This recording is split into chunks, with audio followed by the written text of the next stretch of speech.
Episode 4 of Bridgerton Season 3 begins with Lord Debling calling on Penelope. Portia is over the moon as the Featheringtons tease Pen for going from her seat near the window to the centre of the room for once. He is amused and Pen explains that she dislikes the view from the window. Violet tries to check in on Colin but he claims he is fine. Benedict calls on Tilly and they end up hooking up. Danbury is trying to get Marcus out of her house but he reveals that he feels lonely at home, so he plans to re-enter society. Lady Whistledown writes glowingly about Charlotte Sparkle and the Queen decides to throw a ball to show who is boss. The Bridgertons prepare for the Marquis's visit, but it is the quiet gentleman from the previous night who shows up. He is John Sterling, Earl of Kilmartin, rank below a Marquis, and Francesca is delighted as both sit in silence while the rest of the family are confused. Meanwhile, 3 more friends have warned Will about running a club, while some of his biggest customers have stopped visiting. Alice tries to get him to drop the club, but he refuses. At the day's gathering, Cressida looks miserable, and she may have to marry an old man if she cannot get Debling. Colin is distracted as he watches Pen and Debling flirting. With metaphors, the two agree upon a practical match, with Debling travelling most of the time while his wife can stay busy with her interests. A disheartened Colin heads to the nearest brothel, but he doesn't hook up with anyone. He is also annoyed when his friends boast about their female conquests. While Francesca and Violet stroll around town, they run into John. The encounter goes instantly wrong as Francesca is troubled by a street player playing at the wrong tempo. John runs off and the women are confused. Eloise pays Cressida a visit to see that no one has called upon her. Lord Cowper is annoyed and tells Cressida never to hang out with Eloise again as she is taking up her time. Meanwhile, Debling takes Portia's permission to propose and she is thrilled. Penelope suddenly starts second guessing as she realises that she wants love,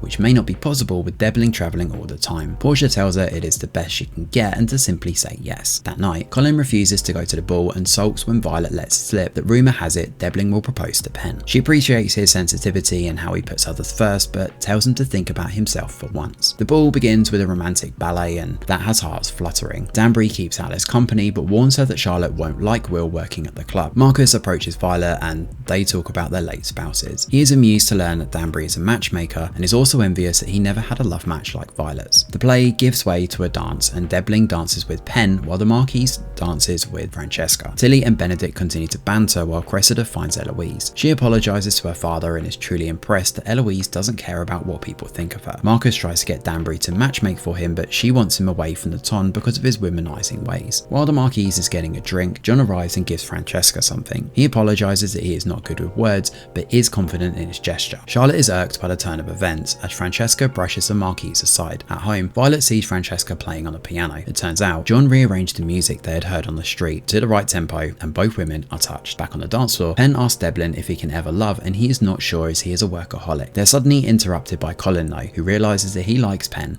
and has arrived at the ball. Bored of Eloise's explanation of empowerment, Cressida rushes to dance with Debling, who is confused. Cressida unknowingly shares that Penelope's window overlooks the house from her street, which happens to be the Bridgertons. Everything clicks for him. Meanwhile, Pen is furious with Colin for possibly ruining things, but he goes on about Debling being the wrong pick for her. She runs off to find Debling only for him to ask if she and Colin like each other. Since he will be away for the majority of their marriage, he cannot have her attention elsewhere. Portia blames Pen, who lashes out at her for being heartless. They are interrupted by Prudence though, thinking she is pregnant, and Pen runs off. Colin follows and even hails down her carriage. He gets in but she has nothing to say to him as she tells the driver to drop him off at home first. She is bitter that Debling dropped the proposal because he thinks Colin has feelings for her, which is untrue. Taking the opportunity, Colin confesses that it is true. He cannot stop thinking about her and feels that he has feelings for her too. He catches himself and apologises as they are friends, but she suddenly adds that she wants to be more than friends. They start making out until the carriage suddenly stops in front of his house. He invites her home and she is confused. And at the end, Bridgerton, Season 3, Episode 4, Colin asks Pen to marry him.